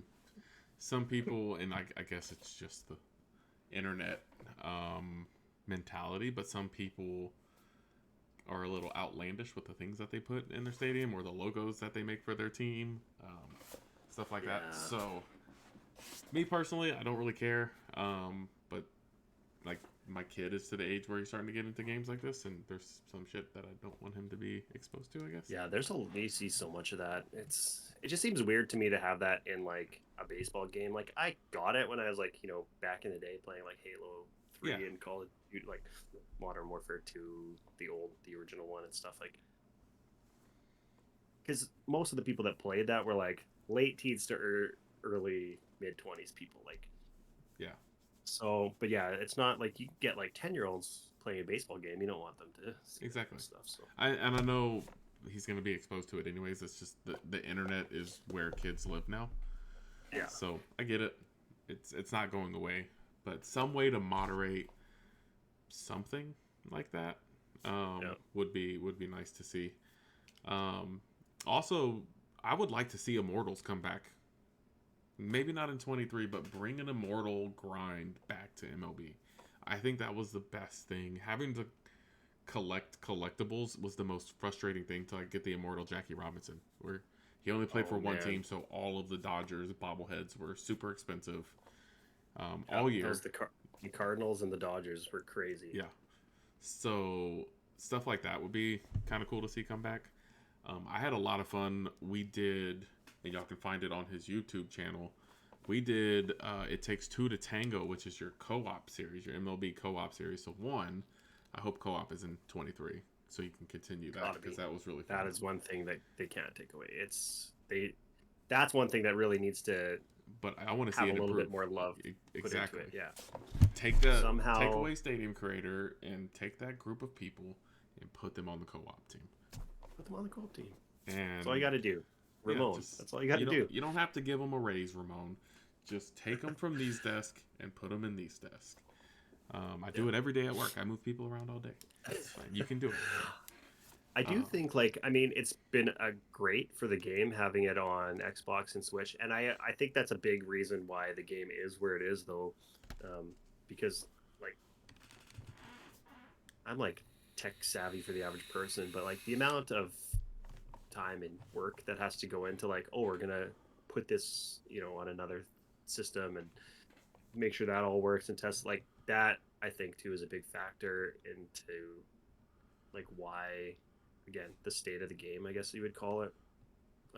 And then also having everybody be able to play with each other. It's like you can't have the same game run on a Nintendo Switch and a PS5 and an Xbox One, like, right? It's or yeah, Xbox One, is that the last Xbox before the series? Xbox Series X or Xbox One, yeah, would be the one before it. Yeah. So it's like all these different generations and like computing power to have it all play the same for everybody all the time and play well. Like It's never gonna happen. it's never gonna happen. So to be honest, I don't expect much of a different game in 23. And maybe people don't want to hear that, but I think there's still like it's still pretty new in the sense of like this game was for 10 or 12 years like only on PlayStation. That's what they did all the time, and then all of a sudden like the last 2 years it's like, okay, now there's like 5 other systems. This game is the reason I traded my Xbox One in for a PlayStation. It is. That's the only reason I have ever bought a PlayStation. Yeah. PS4 was to play. Just because I didn't want to play RBI baseball is what it came down to. Because I used to play 2K. Like I played MLB 2K on my 360 back in the day. And I played MVP baseball back in the day. MVP baseball was probably my first baseball game that I played. That was the EA one? EA. Actually, you know what? I probably played, what was it, Ken Griffey Jr.'s Home Run Derby or something like that. Was a baseball game back in the day. Like super old. You know what? I bought that Super Nintendo game like last year. Bought it. Ken Griffey Jr. presents Major League Baseball. Oh, there you go. That's what it was. Amazing. I got to figure out. Actually, I got to buy a cord off Amazon so I can hook it up to an HDMI and then stream it one day. What are your thoughts? And I know you have an Xbox and a PlayStation, so you may be impartial to this. But what are your thoughts on Xbox Live? If you have Game Pass, you get the game for free. But I pay for PlayStation Plus Extra, but I don't get the game for free. What are your thoughts on that? Yeah, I don't know which version of PlayStation Plus I pay for. I think just whatever the regular one is. I think they call it Essential. I don't know.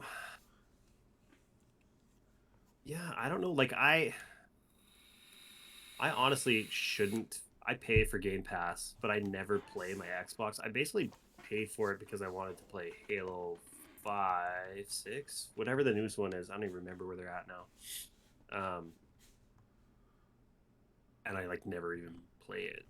Like I honestly sometimes don't even know why I have an Xbox Series X. It just sits under my TV upstairs, never being used. If you want to sell it to me, take it off your hands. Yeah, I mean, I don't know. That's kind of weird that it would be sort of like one way. I didn't know like I've never really looked into like what the differences were of like with like the same game on PS Plus Extra you wouldn't get. Yeah, I don't know how. Like it seems kind of odd. Because PlayStation that it would be PlayStation Plus, they just changed, so maybe they do it in the future. But it used to just be PlayStation Plus. You didn't get any free games. You didn't have a game catalog. And then now you have it broken down into 3 parts. Essential, which is the basic. You just play online with your friends. PlayStation Plus Extra, which gives you a pretty big variety of games that you can play. They have like Saints Row. All of the Assassin's Creeds are on there. A bunch of different stuff. I've downloaded several games from it. And then you have the premium or whatever it's called. And that's like the classic games. So your old school PlayStation 1 games you're playing on your PS5. Yeah. But even like if I had to pay for the premium one and I got MLB for free, like I'd be down for it. Like we've been supporters of this game long before Xbox even knew what it was. So yeah, I think that was like love. Yeah, I mean, I wonder if it's going to keep continuing into the future now that they've sort of had 2 years of like building a Xbox fan base, what their deal was like.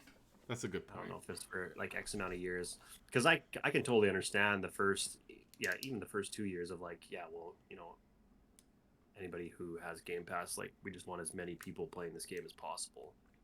So if you already have it, you can just play it. That like I get that, because it's all just extra people, right? Like I don't think there's too many people that like, switched right away. Like I know there's a lot of guys that play it on the Xbox now, that have sort of switched over. But I think honestly, lots of those guys like also buy it for the PlayStation and then they kind of play both. Yeah, like, that's what I would do. I would play both, but I would have the Xbox in the living room and that would be my chill time, where I can just chill, not stream, just enjoy the game for what it is, and then Yeah, because I could do the same thing here, and it transfers over. Yeah. Yeah, I bought it for the Switch. That was a mistake. That was like $70. That was a waste. Thought about doing. I don't have the like good Switch, so there's like the new like OLED. The OLED, yeah. Switch. I just have like the first probably not first generation, but I have the original Switch, and it's not even mine. It's my kids. I just kind of steal it from them from time to time. Yeah, that's the one I have too. And basically, I bought that to play Tetris 99 on. Yeah, I gotta look into getting that. So it's funny. My next question was, other than the games we've talked about, what other games are you playing? The first game I ever saw you streaming was Tetris, and the only reason I came into your chat it was because I said, "Is this motherfucker playing Tetris right now?" And I was just hooked after that. I was a Tango fan after that. Man, it's so much fun. That game specifically is like there's a lot of versions of Tetris that I wouldn't stream because it's just like you're just like kind of playing Tetris and like whatever. But the battle royale side to it makes it exciting, and then like there's something that like it's different. Can be exciting if I win, and I would honestly say like if you look at the full player base or like I would say a better in a higher percentage of being good at Tetris than I am at MLB The Show by far. Like I've never made World Series. I've never gone 12-0 in BR. Like, so yeah, like Tetris 99. I like to just mix that in because it's just kind of a fun Tetris Tuesday. Sounds nice. Yeah, exactly. You do Tetris Tuesdays and Wing Wednesdays, which are Wednesday. The best part of the week is Wing Wednesday, which this won't be posted before this, but tomorrow is Wing Wednesday, and I'm super excited for it. So you don't even have to ask me, by the way. I gotta make sure I can line up enough people. That's been more of a struggle lately. Just assume that I'm always in. Like, you don't have to ask me. Just assume I'm always in. Just let me know it's gonna happen. Like, hey, Wing Wednesday, this Wednesday. It's happening this week, and then my goal is to get back to the every second Wednesday that I was kind of doing when I started it. But I was out of town last week, so it kind of threw it off by a week. But should be kind of good to go for the next little while. And then, definitely once the new game drops, I'll be doing it for sure. Do we have a release date for MLB 23? No, we have zero news. It was trending on Twitter, MLB The Show 23, because everybody's asking about it. News. Yeah. So, I mean, trending on Twitter to MLB The Show players, I don't think is like the average person wouldn't have noticed that. But, I mean, Tetris I mix in every once in a while, and then Call of Duty, been playing a little bit with you. I played a little bit, like around Christmas time, I was playing kind of on my own,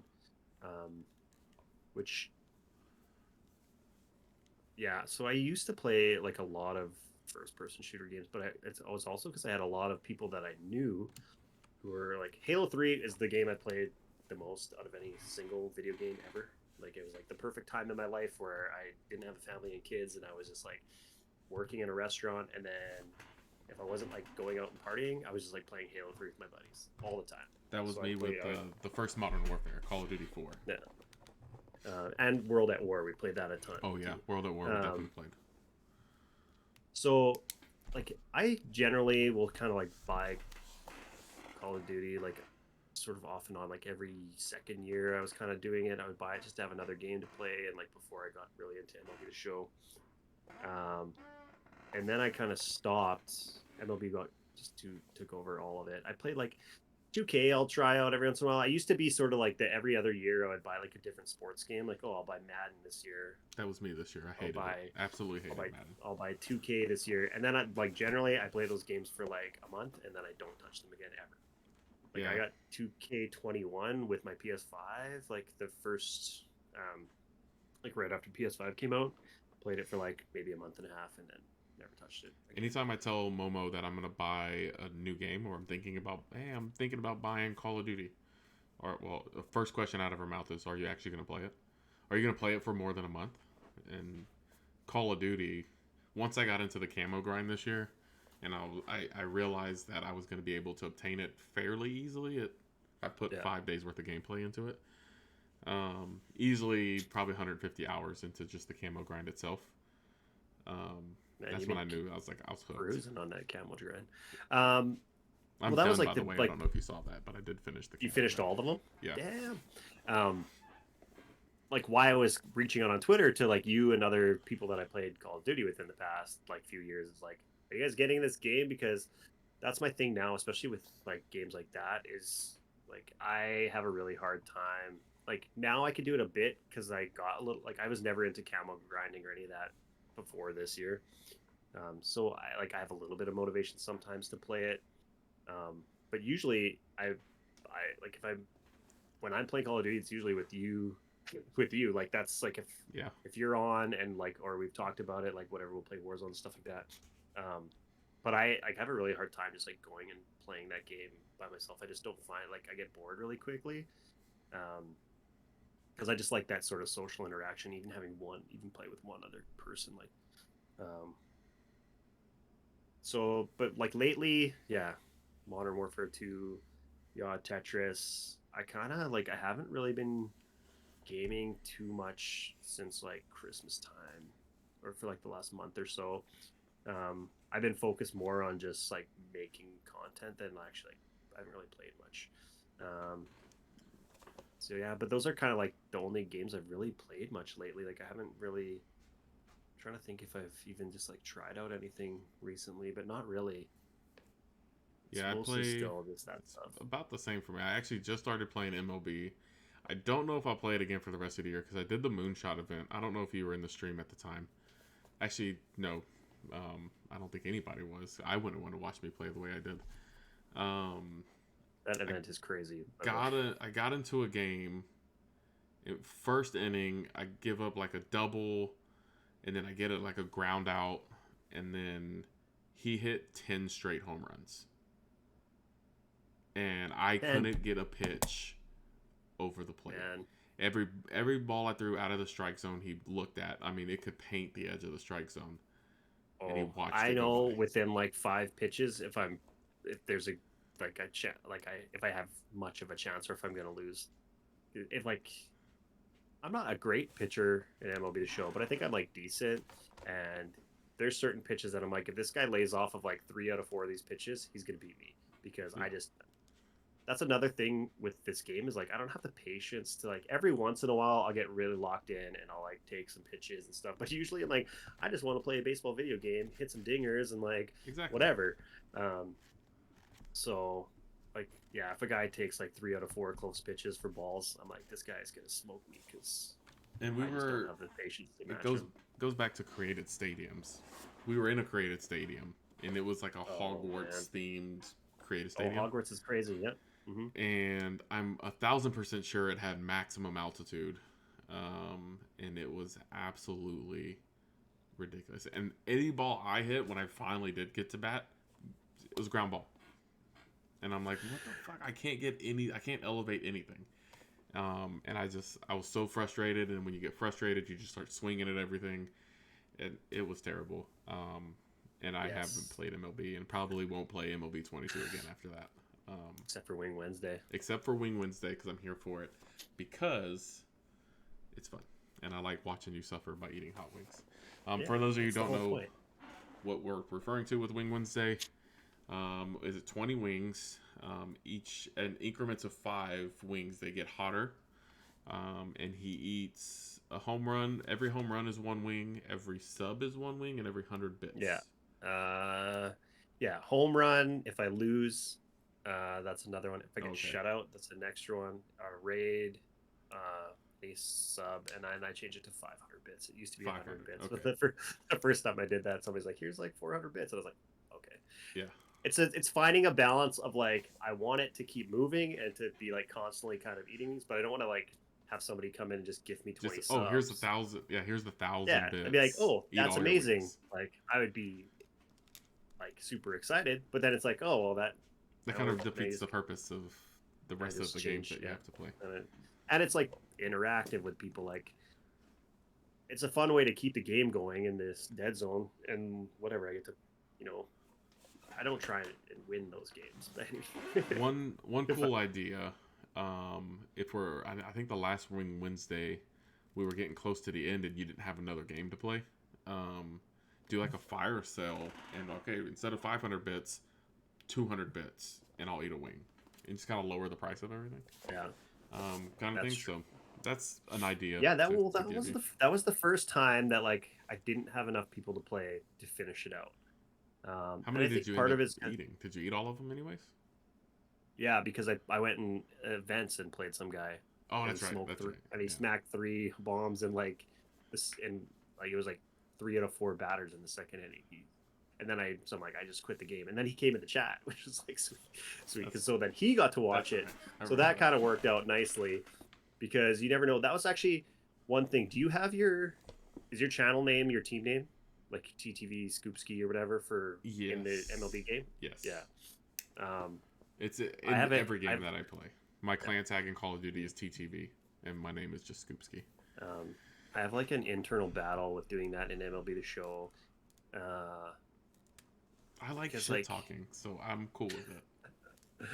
I just like there's times where I can get like a little bit, if I play the game too much, I can get a little bit like toxic, you'll call it, in certain games, that like I don't want people to know who I am sometimes when I'm doing that. Not that it's really bad, like I'm not like R2ing the shit out of people or stuff like that, but and the guy who hit the 10 home runs, that's all he fucking did. It pissed me off so much, dude. Yeah. He was butt dancing in R2. I couldn't. I'm mad right now just thinking about it. I gotta stop. But then like sometimes you just get those, I mean whatever, you can just like ban them out of your chat if they pop in, or if I'm streaming even. That's always my thing, is you come in and say something stupid, I'll give you like one chance to get away with it. You know what? That is a big piece of advice to like young people and people who are getting into streaming. Don't tolerate anything. Like you Exactly. you have no obligation to anybody who comes into your chat.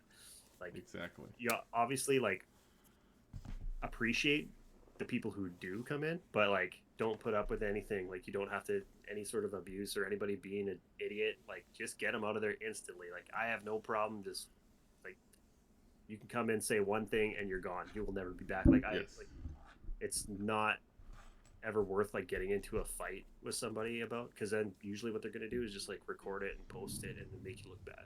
Yeah. Like, so just ban them. Another and then thing. what's the worst they can say? Oh, he banned me. It's like, oh well. Another thing on that note, since we kind of went back to this, don't let other people dictate what you do on your stream. Play the games that you enjoy playing. Have the content that you enjoy having. Talk about what you enjoy talking about.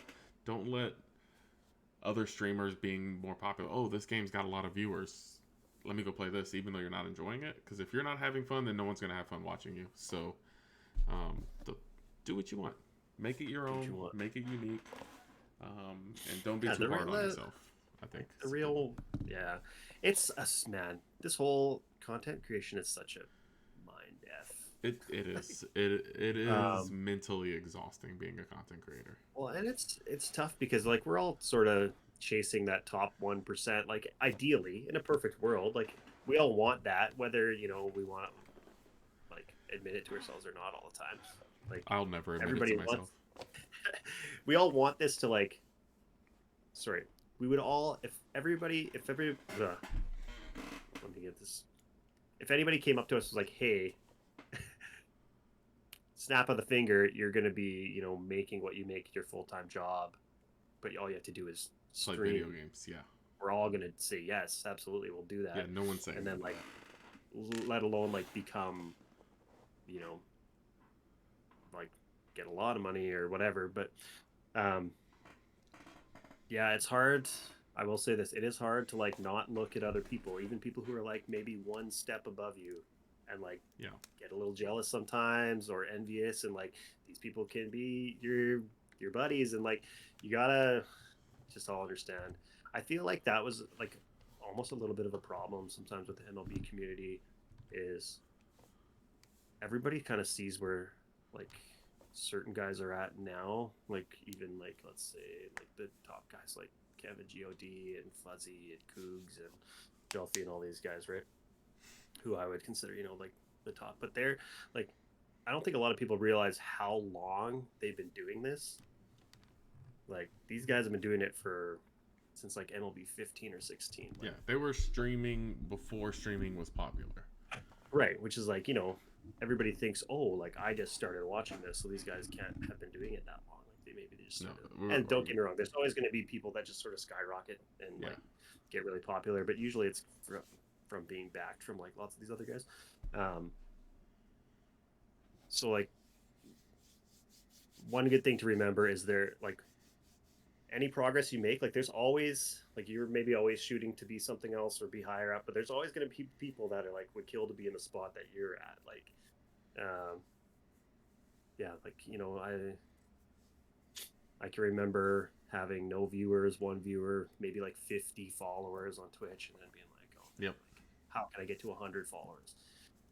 How can I get to 150? And then and it's good to like you want to keep advancing, but you always have to kind of remember where you are, keep working, exactly. and sometimes you got to put the blinders on a little bit and not be worried about what anybody else is doing, which I is difficult. I was the person that was really hard on myself, and I'd look at. I hate comparing myself to people now, but I would look at people like Slick Baker, who's probably one of my favorite MLB, really my favorite content creators out there right now. And I would look at his stuff, and I'm like, how is he getting all these people? And he's a lot more animated. He's a lot more energetic. He's also like I think 10 years younger than me, so maybe not that much, maybe 5 years younger than me. That helps. And I'm like, man, like, 27 what am right what am I doing wrong? What am I doing different? And that's where or I'm streaming for 10 hours. If I stream for 10 Yeah. hours, people are bound to come watch me. That's not true. Yeah, you might get a few more people in and out, but it really comes down to just enjoying what you're doing and not being too hard on yourself. And kind of like you said, blinders. Don't compare yourself to other people because, well, you may not ever be as good as, the person above you. There's people below you, like you said, that are trying to get to where you're and at. like yeah, I would just like be like engage with the people that are trying to engage with you. Nothing. Exactly. Get a face cam. To be honest, like I will.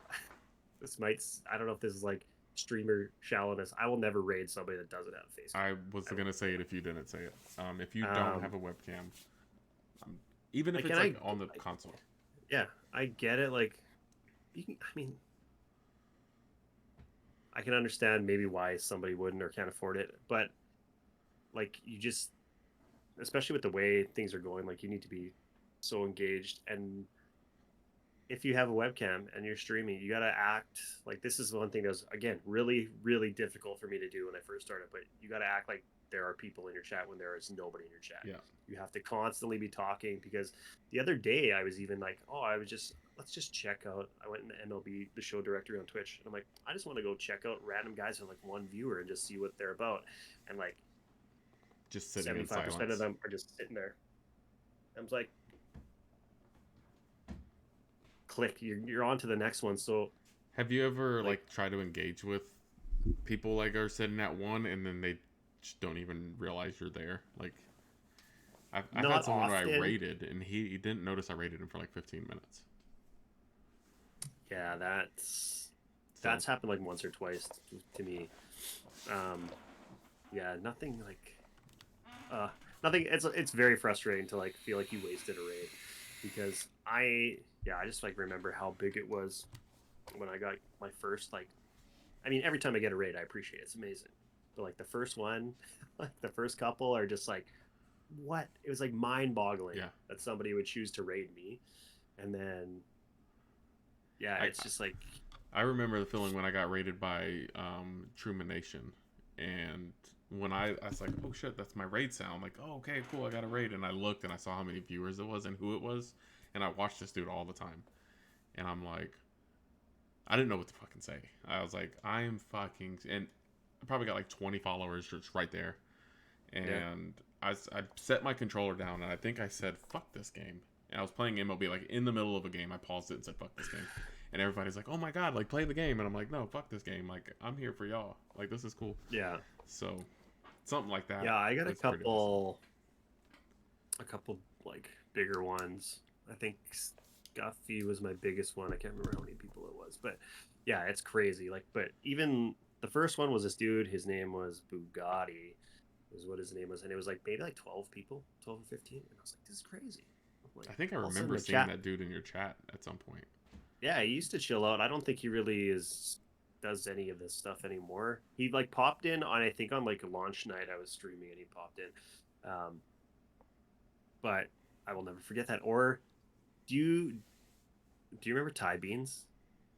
Was Ty Beans around? Oh, the name sounds So familiar. yeah, like he used to.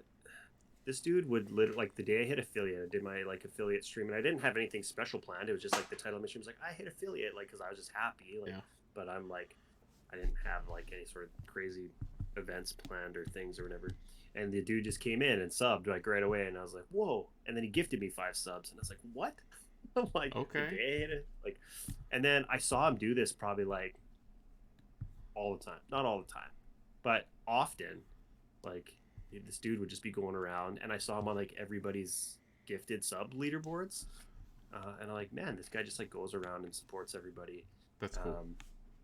And then it came back like full circle to him, and I'm like, my advice here is not like Don't go go. buy your Yeah, way, don't go buy your because way. he wasn't doing that. He just literally was like, congratulations, man, like here you go. And then, when he would stream, I was always inclined to like, I'll go. It's just, you can tell.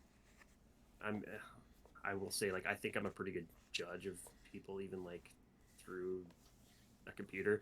Um, but it's like finding the people that you get along with, and that you like. For me, it's all like, are you being genuine generally most of the time, and those are the people who I usually vibe with the best. And I think that's why Nick has been doing so well, because he's just like a super likable dude. He really And is, and he's doing some. He like shaved his head on stream. man, he did a crazy subathon. Yeah, he had And like yeah, a hot tub stream. I think he just had like a kiddie pool in his living room or something. yeah, But he's doing he's some done that a creative couple stuff. times. Yeah, his sub goal was like 200, and well, there's this MLB queen Jess who like has gone around, and I just see her subbing like crazy, but she gifted him like 150 subs in one Oh stream. I think. shit! Wow. I don't know where he's at right now, but he hit like 500 recently. 500 Concurrent subs. like concurrent subs. That's fucking awesome. I think the most I've ever had is like 153, I think. And Yeah, the only well, I reason I think know mine that is was because I like, have a clip of it at some point. I think with mine was like 117, Yeah. which is like crazy to me to think about now. And it's like, also I like try and like kick myself for it, because I should have just like, if I would have just kept going through 2020 and like into I'm 2021, glad I'm I'm not like, the only one. I feel like I would be in such a different place, just success wise with it. Maybe not necessarily happier. Who knows? Like, I can't predict the future, but Yeah. my channel would for sure be doing a lot better than it is. I'd Because be at 1,000 followers, I think. oh yeah, 'Cause probably I was more. getting followers like crazy, and I just hit 600. 2 years, Yeah, 2 years into streaming. like at the end of 2020, I think I was at like high 400s, between 450 and 480, and I'm at like 550 now. Like, it's like less than 100 in the last year and a half. Like, after getting like 400 in like 3 months. Yeah. So yeah, there's lots of guys that are like doing a lot of good stuff right now, but it's just like crazy. There's just so many.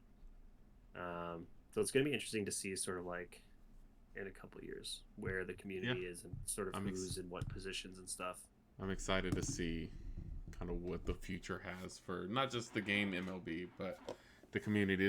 I'll always say the MLB, the show community on Twitch, and maybe YouTube. I don't know much about the community on YouTube. Is the best content creating community out there. Best group of guys that I think I've ever had the pleasure of sharing a space with. So, No, it's been awesome. Like, I've met tons of like literally, I talk to all these guys more than I do like people in real life. Like Nick, I talk to Nick every day. Like, if it's maybe one message, or if it's like a big conversation, I talk to you a lot. Show Noob. Like, there's lots of guys that I talk to, like, sometimes I'll see Cuznick and Pat just chilling in Discord, and I'm driving home. I'll hop in a Discord chat with them while I'm driving, and it just plays through my radio. How's Pat doing? I haven't. Pat's good. He's working a lot. He's talking about getting back into streaming. So, Pat, if you're watching this is us encouraging you to get back into streaming. Man, it was like that was like the end of 2020 was a really fun time when I remember It was all of when us. Yeah, it was yeah, me, Kuznick, you, Pat, Limitless, Slick Baker. it was like Toshiro Oh, he was like Toshi. around. God, I miss Toshi so much. Toshi was a cool dude to watch too. Yeah, All kinds of people. There's so many all people. kinds. Clue's another one. He just hit partner not too long ago. Shout out to Clue. He's a cool dude. It's funny me seeing some of the guys that are partners now, and I remember, and it's funny because Clue, like and I'm not trying to throw shade at anybody. He's not the biggest partner. He's still a relatively small, but he's still a partner. And partner, man. I remember when Clue, like, I rated him, and I don't know if it was just him or just what he does, but he was like, "Oh shit, Scoopskee with the raid," and it was like a raid of like 5 people. Like it wasn't anything. Like he had Yeah. 80 people in there already. But he had rated me, so I rated him back, and he made me feel like I was like, "Holy shit, Clue knows my fucking name." Like it blew my mind. So Clue, if you're watching this, I'm always lurking in your chat. I don't really chat in anybody's chat. Um, very few people. Like That's Slick me. Baker is probably the only person I actually chat with, or you on Wing Wednesday or whatever you're doing. Um, Yeah, I lurk a lot. I'm a lurker all the way. I have a shirt. I'll link my merch down below, but it says "Lurkers are people too." Um, so go buy my shirt. It's like $20, I think, or $30. Yeah, I don't know how and much they are. lurking is just fine. You can come lurk in my chat Exactly. anytime. I don't care. Lurk all you want. But You cool, there man. if you Well, enjoy it. this has been fun. This has been, I think, a pretty successful first episode of the Inside Scoop. What I else like the can name, we by the way. promote? Thank you. It just came naturally. Yeah, I mean they got all my links there. Obviously, like YouTube's the big one I'm pushing right now. You'll see me Okay. live on Twitch once or twice a week. If you want to follow any, I'm not a big person on like announcing things. I know lots of people really like to announce anytime they're doing stuff.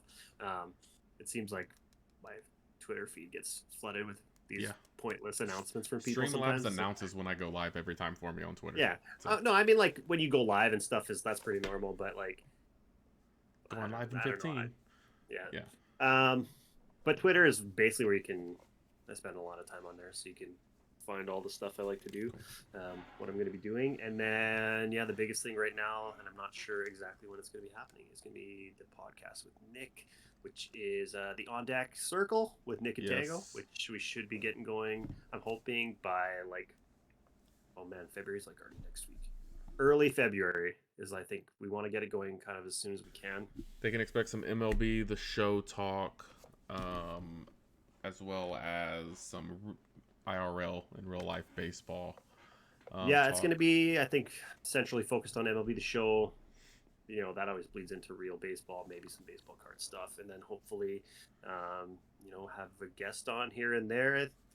Um, but we haven't worked everything out yet. But I think we're going to start off with sort of a quick introduction one, just talk about us, and then I think what we have planned or what I'd like to do is the first one just to be like our MLB 22 recap kind of conversation. Cool. So yeah. So those are kind of the big things, and then YouTube. Check me on YouTube. Awesome. So Twitter, YouTube, TikTok. I'll put all the links that I can possibly get. You might just need to send me a list, and I'll just copy paste. I'll give you the list. I'm everywhere. Everywhere you can find him. Tango85, pretty easy to find. He's probably the only one, except on Twitter. You got to put the underscore. Cool, dude. Well, it's been fun talking to you. Yeah, and it's been awesome. Yeah. I appreciate you having me on. Down the road, once you get this thing all locked in, if you ever want to have me back, I'll always. Absolutely. We're planning on a few things. One of them being, and we can talk a little bit afterwards, but like a Pokemon card episode. So while you're into sports cards, I'm not heavily into Pokemon cards, but Pokemon cards are hot right now. So y'all be on the lookout for the Pokemon episode with my buddy Matt, who is Pokemon's like the biggest brand one of the biggest brands in the world. It is. It's crazy. And the way they produce their cards, they don't overproduce anything. They have limited runs of cards and alternate card arts that are they're not numbered like sports cards, but they are definitely rare. So cool. Well, I appreciate you guys hanging out, and we'll see you guys on the next one. Peace. So